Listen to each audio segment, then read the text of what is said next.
नमस्कार, स्वागत है आपका सदन दिन भर में। मैं हूं रामवीर श्रेष्ठ।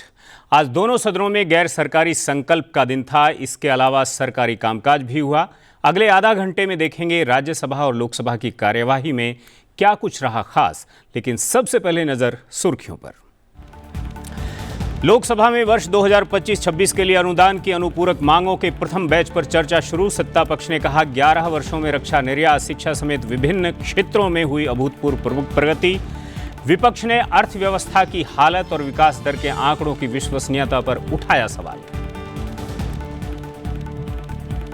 पिछले 10 वर्षों में देश में फसल उत्पादन 44% की वृद्धि। राज्यसभा में केंद्रीय कृषि मंत्री शिवराज सिंह चौहान का बयान। उन्नत बीज, आधुनिक तकनीक और बेहतर कृषि पद्धतियों समेत 6 सूत्रीय रणनीति पर काम कर रही है सरकार।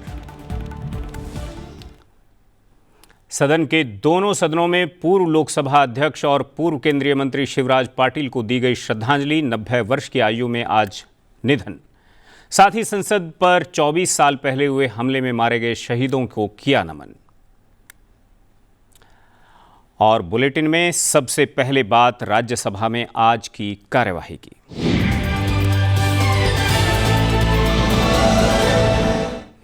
राज्यसभा की कार्यवाही की शुरुआत 13 दिसंबर 2001 में संसद पर हुए हमले में मारे गए शहीदों को श्रद्धांजलि अर्पित करने के साथ हुई। कल सदन का अवकाश होने के कारण आज श्रद्धांजलि दी गई।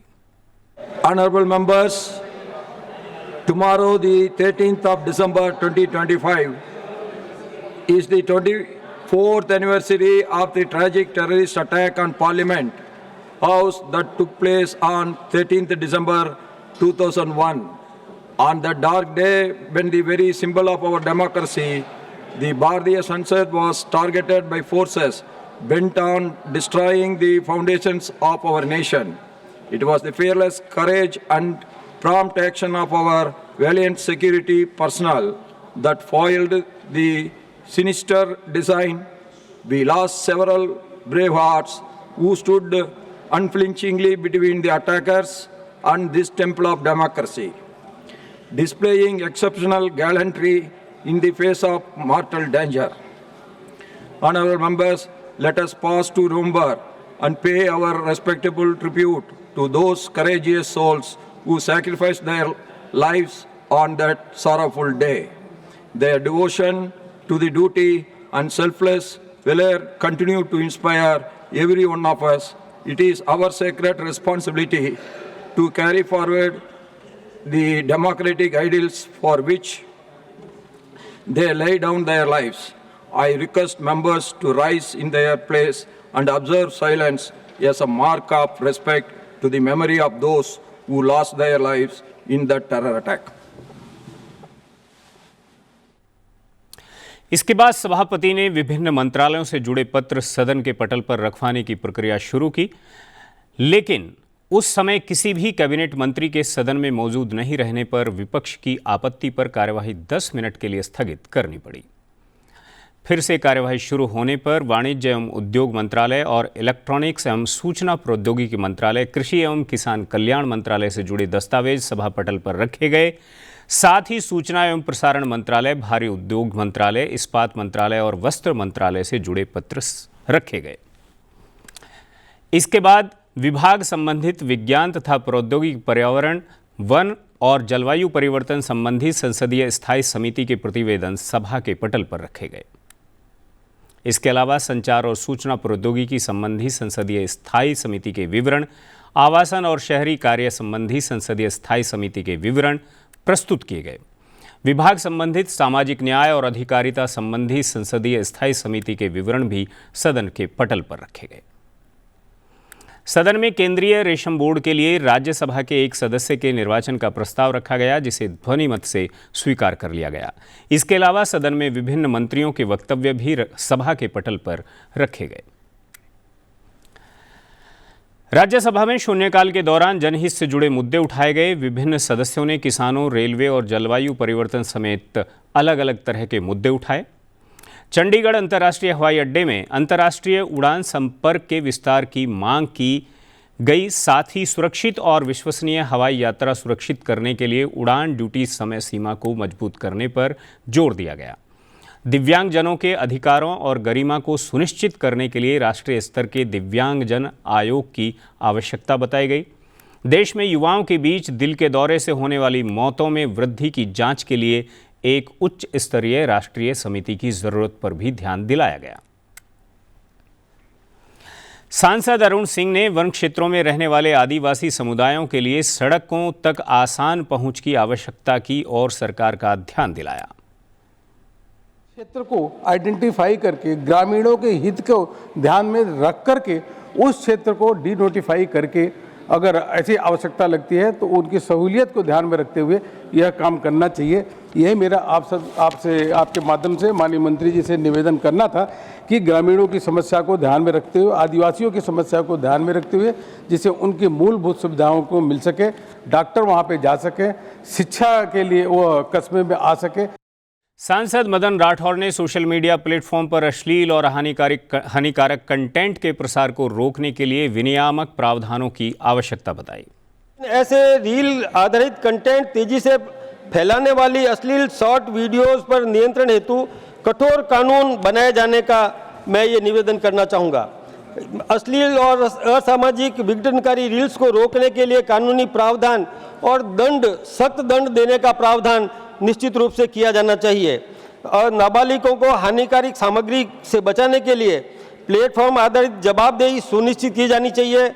सांसद पीटी उषा ने कहा कि स्वदेशी एंटी डोपिंग किट उत्पादन को बढ़ावा देने और डोपिंग मुक्त खेल राष्ट्र का निर्माण करने की आवश्यकता है। By encouraging indigenous research, manufacturing and technology development for anti-doping kits, including sample collection devices, testing reagents, and the portable detection equipment, India can become self-reliant and even emerge as a global supplier of world-class anti-doping solutions.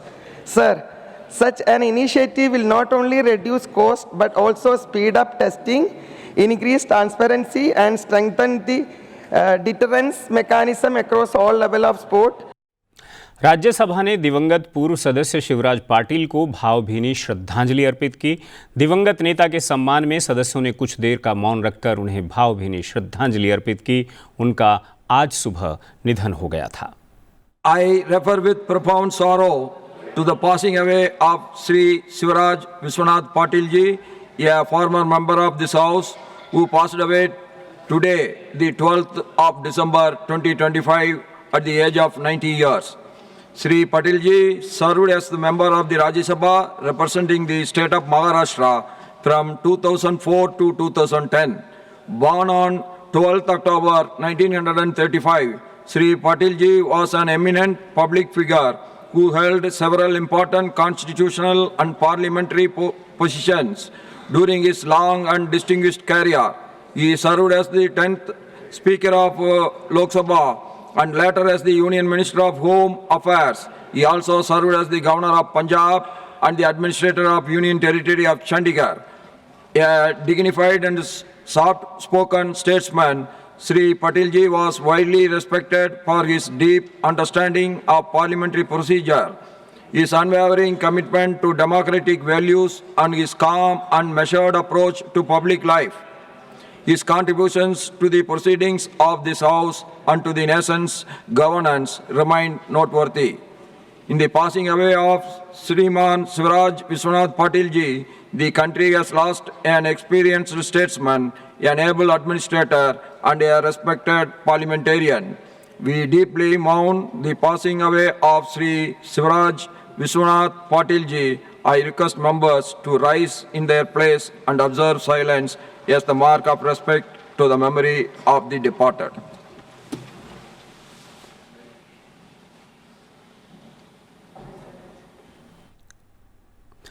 Rajya Sabha में किसानों को MSP की उपलब्धता से जुड़े प्रश्नों का जवाब केंद्रीय कृषि और किसान कल्याण मंत्री शिवराज सिंह चौहान ने जवाब दिया। उन्होंने कहा कि सरकार किसानों की आय बढ़ाने और फसलों के उचित दाम दिलाने के लिए 6 सूत्रीय रणनीति अपना रही है कि देश के समग्र विकास के साथ साथ कृषि में किसानों की आय बढ़ाने के लिए और कृषि के समग्र विकास के लिए भी लगातार प्रयत्न किए जा रहे हैं। माननीय सभापति महोदय, प्रधानमंत्री श्रीमान नरेंद्र मोदी जी के नेतृत्व में हमारी 6 सूत्रीय रणनीति है। नंबर 1, उत्पादन बढ़ाना। पर हेक्टर उत्पादन कैसे बढ़े। और मुझे बताते हुए खुशी है कि 2014 के बाद 2024 तक माननीय सभापति महोदय 44% उत्पादन बढ़ा है। 44%, जो अपने आप में एक रिकॉर्ड है। और वो उत्पादन बढ़े, इसके लिए नए बीज, नई टेक्नोलॉजी, नई कृषि पद्धति, सबका उपयोग हो रहा है। दूसरा, माननीय सभापति महोदय, उत्पादन की लागत घटाने का मैं निवेदन करना चाहता हूं। अकेले फर्टिलाइजर सब्सिडी लगभग 2 लाख करोड़ मोदी सरकार दे रही है किसानों को। प्रधानमंत्री किसान सम्मान निधि छोटे किसानों के लिए वरदान बन गई है। लगभग 4,09,000 करोड़ रुपया प्रधानमंत्री किसान सम्मान निधि के रूप में किसानों के खातों में अंतरित किया गया है। अकेली फसल बीमा योजना के अंतर्गत 1,90,000 करोड़ रुपए की राशि किसानों के खाते में डाली गई है। और कम ब्याज पर कर्जा मिले किसानों को खेती के लिए, इसके लिए केसीसी पर 15 लाख करोड़ रुपए का लोन देने का चमत्कार भी मोदी सरकार ने ही किया है। प्रधानमंत्री किसान मानधन योजना, 60 साल की उम्र के बाद अगर कोई किसान उसमें शामिल होता है तो फिर पेंशन की गारंटी भी देती है। हमारी मैकेनाइजेशन की योजना, हमारी हार्टिकल्चर की योजना, प्राकृतिक खेती का मिशन, कृषि वानिकी की योजना, बांस mission, per drop, more crop, एक नहीं अनेकों प्रयत्न किए जा रहे हैं जिससे किसानों की आय निश्चित तौर पर बढ़ रही है। हाँ, कभी कभी समस्याएं आती हैं माननीय सभापति महोदय, सूखे से, वर्षा से, बाढ़ से, अतिवृष्टि से, पाले से किसान की फसलें कई बार तबाह और बर्बाद हो जाती है। तो वैसे समय के लिए भी फसल बीमा योजना किसान के लिए वरदान बन के खड़ी है। मैं श्रद्धेय संत जी से यह निवेदन जरूर करना चाहूँगा कि पंजाब सरकार ने अब तक प्रधानमंत्री फसल बीमा योजना को अपने यहाँ लागू नहीं किया है। अगर ये योजना पंजाब में इस समय लागू होती तो अभी जो बाढ़ के कारण पंजाब में व्यापक नुकसान हुआ है उससे किसानों को और सुरक्षा मिलती। प्रधानमंत्री सूक्ष्म खाद्य प्रसंस्करण उद्यम औपचारीकरण योजना के जरिए खाद्य प्रसंस्करण क्षेत्र की सूक्ष्म इकाइयों को सशक्त बनाने, प्रोत्साहित करने और बाजार के अवसरों के विस्तार करने का काम किया जा रहा है। केंद्रीय खाद्य प्रसंस्करण उद्योग मंत्री चिराग पासवान ने इसकी जानकारी दी। हमारे विभाग की सबसे महत्वपूर्ण निफ्टम एक ऐसा इंस्टीट्यूट जहां पे फूड प्रोसेसिंग को आप बढ़ावा देते हैं। लंबे समय से सर हमारे विभाग की ये मांग रही थी कि मात्र अभी तक देश में 2 निफ्टम हैं, एक कुंडली में है हरियाणा में और दूसरा तांजावुर में है तमिलनाडु में। तीसरा निफ्टम इस बार के बजट में ही माननीय वित्त मंत्री जी के द्वारा इसकी घोषणा की गई है कि तीसरा निफ्टम इस बार बिहार में खुलने जा रहा है। तो अगला निफ्टम बिहार में आएगा। साथ ही में हम लोगों ने मखाना बोर्ड का जिक्र किया। मुजफ्फरपुर की लीची हो, भागलपुर का आम हो, हमारा मखाना हो, कैसे उसको हम लोग सुरक्षित रखते हुए उसको वैश्विक बाज़ारों से, राष्ट्रीय बाज़ारों से जोड़ें, उसके लिए इस व्यवस्था को तैयार किया गया है।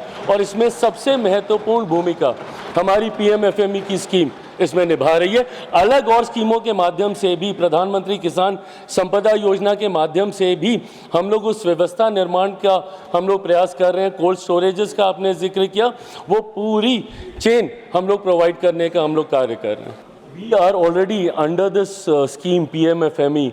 There are many sub-components, sir, so through which we are already providing these facilities in terms of purchase of machinery for their training. So there are many sub-components under this scheme through which we are already doing this. सरकार ने राज्यसभा में बताया कि एक जिला एक उत्पाद भारत सरकार की एक पहल है जिसके जरिए हर जिले के एक खास उत्पाद को चुनकर उसे ब्रांड बनाने, प्रमोट करने और अंतर्राष्ट्रीय बाजार तक पहुंच सुनिश्चित करने का प्रयास किया जा रहा है। डीओपी मैं बताना चाहता हूं आपके माध्यम से सदन को, ये एक स्कीम नहीं है, केंद्र सरकार का इनिशिएटिव, और ये बहुत महत्वाकांक्षी और बहुत सफल परियोजना हुई कि ये ODOP के तहत प्रत्येक जनपद में भारत के एक ऐसा व्यवस्था बनी जहां जनपदों को भी पहचान मिली, प्रोडक्ट को भी ब्रांड आइडेंटिटी मिली। और जैसे कि मैं कह सकता हूं, एक ज़माने में बनारस में सिर्फ सिल्क साड़ी की बात होती थी, मगर आज वो सिल्क ODOP योजना की वजह से उनके कुशन भी बन रहे हैं, उनके कपड़े भी बन रहे हैं, उनके तमाम ऐसी चीज़ें हो रही हैं। तो ब्रांड आइडेंटिटी और तमाम ऐसे ऐसे बड़े ब्रांड्स हैं जो ODOP का ठप्पा लगाते हैं। आज बहुत से लोग फैब इंडिया के कपड़े पहनते हैं और जो ODOP का प्रोडक्ट होता है उस पर उसका ठप्पा लगता है और उस ज़िले का नाम, उस प्रदेश का नाम। जहाँ तक महाराष्ट्र का सवाल है, ये स्कीम यही है कि ये सेलेक्ट करती है प्रत्येक ज़िले में प्रोडक्ट को, उसको ब्रांड देती है, उसको आइडेंटिटी देती है और उसको फिर प्रमोशन करती है। तमाम ये केंद्र सरकार का ये दायित्व है, मगर प्रदेश सरकारों ने भी इसमें बड़ी भूमिका निभाई है और उन्होंने, प्रदेश सरकारों ने फाइनेंशियल इंसेंटिव्स भी दिए हैं। ट्रेड फेयर्स में कम दरों पे स्टॉल्स उपलब्ध कराना, फ्रेट जो ये आना जाना होता है विदेशों में या विभिन्न शहरों में भारत के अंदर, उसमें सुविधा देना, तमाम ऐसी चीज़ें हैं, क्रेडिट देना लोगों को जो इस दिशा में काम करते हैं। राज्यसभा में आज गैर सरकारी संकल्प का दिन था। मनोनीत सदस्य सुधा मूर्ति ने एक संकल्प प्रस्तुत किया। इसमें छोटे बच्चों के स्वस्थ विकास के लिए संविधान में एक नया अनुच्छेद 21ख शामिल करने पर विचार करने का प्रस्ताव रखा। संकल्प पूरे देश में 3 से 6 वर्ष के सभी बच्चों के लिए पोषण, स्वास्थ्य सेवाएं और प्री प्राइमरी मुफ्त और अनिवार्य शिक्षा उपलब्ध कराने से जुड़ा हुआ है। चर्चा के दौरान सदस्यों ने देश में विकसित मानव संसाधन को विकसित भारत की बुनियाद बताते हुए कहा कि छोटे बच्चों के मानसिक शारीरिक विकास पर ध्यान देना महत्वपूर्ण है। चर्चा में इस बात का जिक्र किया गया कि नई शिक्षा नीति में छोटे बच्चों की शिक्षा के महत्व को पहली बार समझा गया है, लेकिन सरकारी बजट की कमी के कारण गरीबों के बच्चों को सबसे ज्यादा नुकसान होता है। और बुलेटिन में अब बात लोकसभा की कार्यवाही से जुड़ी हुई।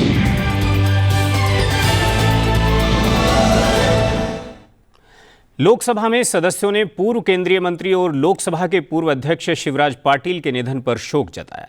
साथ ही 13 दिसंबर 2001 में संसद पर हुए हमले में मारे गए शहीदों को मौन रखकर श्रद्धांजलि अर्पित की गई।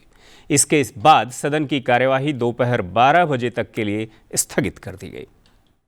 मुझे अत्यंत दुख के साथ आपको लोकसभा के पूर्व अध्यक्ष श्री शिवराज वी पाटिल जी के निधन के बारे में सूचित करना है।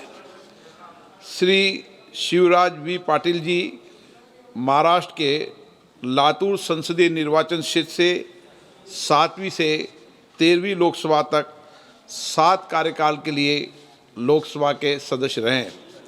श्री पाटिल जी ने 1990 से 1991 तक लोकसभा के उपाध्यक्ष तथा 1991 से 1996 तक लोकसभा अध्यक्ष के रूप में अपनी सेवाएं दी। लोकसभा अध्यक्ष के रूप में श्री शिवराज पाटिल जी का उच्च कोटि की संसदीय मर्यादाओं के निर्माण में महत्वपूर्ण योगदान रहा। शिवराज जी पाटिल जी का 12 दिसंबर 2025 को महाराष्ट्र के लातूर में 90 वर्ष की आयु में निधन हो गया है।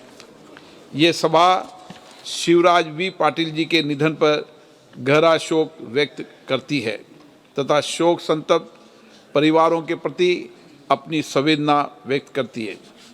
माननीय सदस्यगण, कल दिनांक 13 दिसंबर को हमारे संसद भवन पर वर्ष 2001 में कायरतापुर हमले के 24 वर्ष पूर्ण हो रहे हैं।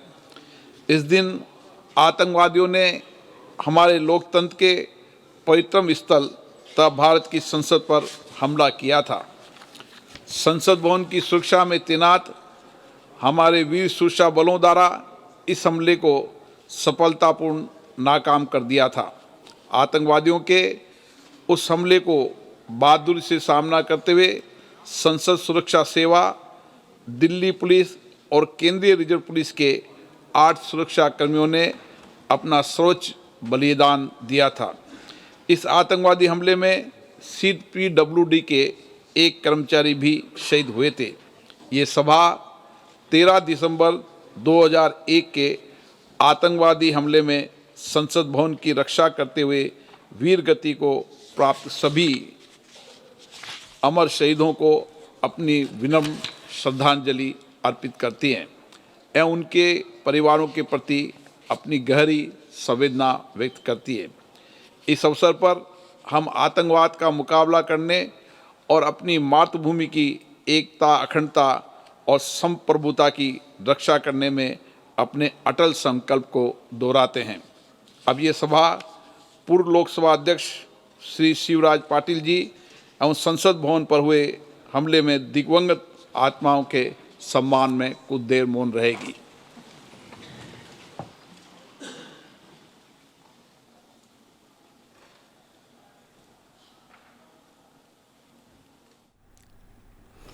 दोपहर 12 बजे सदन की कार्यवाही शुरू होने पर मंत्रालयों से जुड़े पत्र और संसदीय समितियों के प्रतिवेदन रखे गए। सदन में रखे गए दस्तावेजों में विधि एवं न्याय मंत्रालय, आयुष मंत्रालय, स्वास्थ्य एवं परिवार कल्याण मंत्रालय, रसायन एवं उर्वरक मंत्रालय, विदेश मंत्रालय, पत्तन पोत परिवहन और जलमार्ग मंत्रालय, रक्षा मंत्रालय और इस्पात मंत्रालय के दस्तावेज शामिल थे। संचार एवं सूचना प्रौद्योगिकी संबंधी स्थायी समिति के विवरण, आवासन एवं शहरी कार्य संबंधी स्थायी समिति के प्रतिवेदन प्रस्तुत किए गए।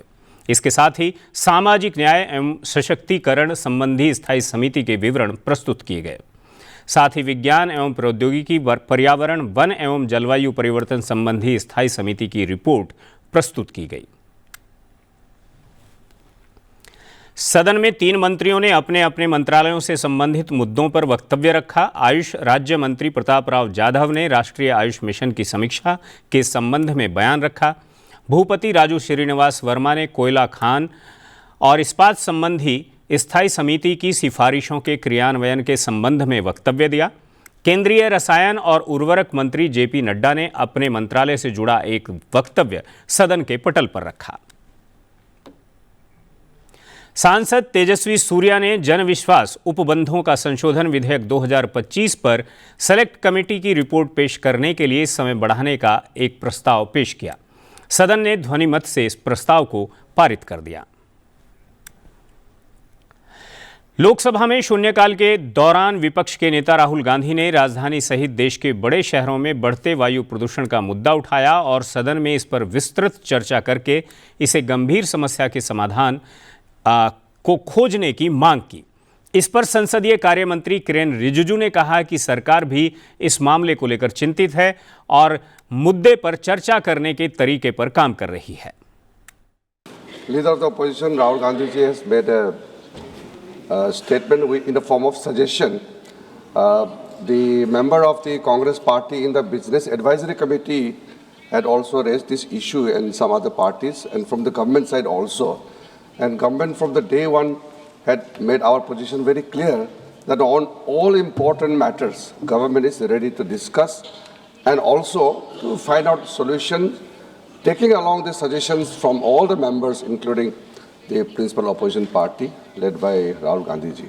So the matter was placed in the Business Advisory Committee as we had discussed about the election reforms, including the special intensive revision. Under the various laws, various rules, we will see how we will take up this discussion.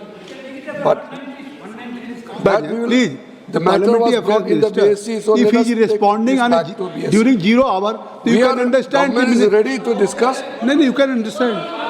No, just wait. Government is always prepared to have discussion under any rule, but only what the point I want to make is, since the matter was brought in the BSC, we will come back and let us see how we can structure the discussion into, and then we are ready to take up this matter. शून्यकाल के दौरान विभिन्न सदस्यों ने अपने अपने क्षेत्रों और निर्वाचन क्षेत्रों से संबंधित मुद्दे उठाए। कुछ प्रमुख मुद्दों में आंध्र प्रदेश के तटीय क्षेत्रों में मछुआरों की चुनौतियां, कर्नाटक में पर्यटन में गिरावट और अदालती आदेश के बावजूद तमिलनाडु के मदुरई में हिंदुओं को एक मंदिर में धार्मिक अनुष्ठान करने से रोके जाने का मामला शामिल था। Repeated intrusions of mechanized steel boats from Puducherry and Tamil Nadu, which enter Andhra Pradesh waters, destroy nets worth lakhs, seize their catch, and cause frequent conflicts resulting in severe financial loss and insecurity for traditional fishermen of Andhra Pradesh. Sir, because of these pressures, many of our traditional fishermen now aspire to shift towards deep sea fishing, where they can operate safely and productively. But current subsidy framework under the Pradhan Mantri Matsya Sampada Yojana makes this transition extremely difficult. The unit cost of deep sea vessel is 120 lakhs, with a subsidy of 72 lakhs for SC and ST fishermen and only 48 lakhs for OBC fishermen. For most traditional families, this cost is simply beyond reach. Failing of the law and order in our state of Karnataka. We've had incidents where police stations have been attacked and it's gone unchecked. We've had incidents where, multiple incidents where there has been stone pelting on Ganesha processions. And of course, there has been a big drug bust that happened in my own city with an MDA manufacturing incident, which not even our state police, but outside of state police came and uncovered.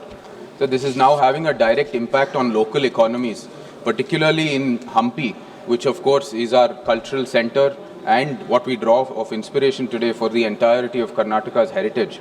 So an alarming decline of nearly 80% in foreign tourists in Hampi over the last year has caused a serious harm to local businesses there. I want to raise a very important issue where one state in India has become a symbol of anti-Sanatan Dharma. Their ministers are making statements. Against Sanatan Dharma. They objected when Prime Minister was doing his duty for the Ram temple. At that time, the temple doors were shut. People were forced to approach the court to reach the temple. Even now, sir, the Madurai bench of Madras High Court came down strongly on the Tamil Nadu government, accusing officials of deliberately ignoring its order on lighting the Kartikai Deepam lamp at the Madurai's Thiruparankundaram temple. Sir, there are lathis for the devotees. Hindus are lathi charged. Despite the court order, they are not allowed. Despite the court order, they are not allowed to light the lamp, sir. Sir, my issue is, if there is the Stalin Sarkar, their court came down heavily, they slammed the Stalin Sarkar. I would like to put it on record. To your party Why the member police also. is acting in this I have manner? given an opportunity Why the to your Hindus are party stopped? member also. Sir, He was allowed to Justice raise. G.R. Swaminathan did not mince words. You can't He stop. said the state has shown willful disobedience of the order and contempt has been committed, sir. If I have given a permission, Sir, the order has been breached, sir. Sir, the order has been breached. The contempt has been committed. Lok Sabha में आज वर्ष 2025-26 के लिए अनुदानों की अनुपूरक मांगों के प्रथम बैच पर चर्चा शुरू हुई। साथ ही विनियोग संख्यांक 4 विधेयक 2025 को वित्त मंत्री निर्मला सीतारमण ने सदन में पेश किया। I rise to move for leave to introduce a bill to authorize payment and appropriation of certain further sums from and out of the Consolidated Fund of India for the services of the financial year 25-26. Congress के दीपेंद्र सिंह हुड्डा ने अनुदान की अनुपूरक मांगों पर चर्चा की शुरुआत करते हुए विकास दर आंकड़े, अर्थव्यवस्था की स्थिति को लेकर सवाल उठाए। वहीं बीजेपी सांसद जगदम्बिका पाल ने कहा कि 11 वर्षों में रक्षा निर्यात, शिक्षा समेत विभिन्न क्षेत्रों में अभूतपूर्व वृद्धि हुई है।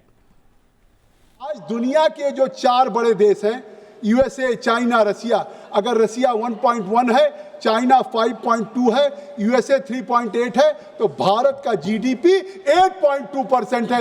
इसके लिए मैं नरेंद्र मोदी जी के नेतृत्व की सराहना करता हूं। और ये Q2 फाइनेंशियल ईयर 26 का जो 8% है, और मैं कह रहा हूं कि आज ये जो सप्लीमेंट्री डिमांड फॉर ग्रांट्स है, ये इसलिए है कि इसका कारण है कि आज हमने इसमें कठोर वित्तीय अनुशासन किया है और समावेशी विकास को किया है।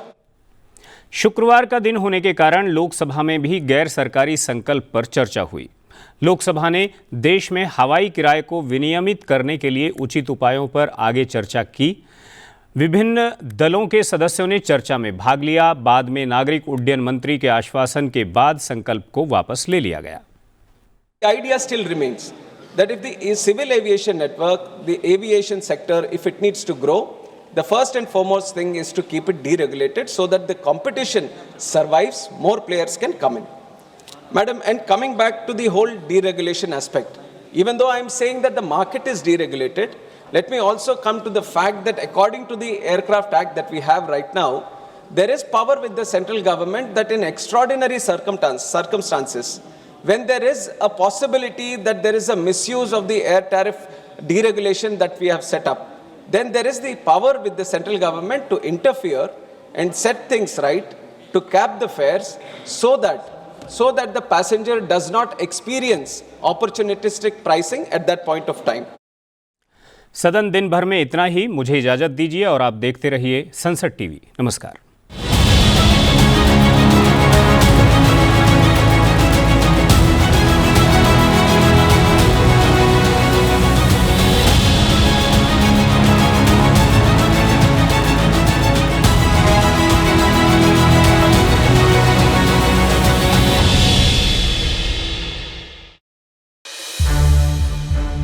संसद टीवी के और भी प्रोग्राम्स देखने के लिए सब्सक्राइब करें हमारा YouTube चैनल और हाँ, इन्हें लाइक और शेयर करना ना भूलें।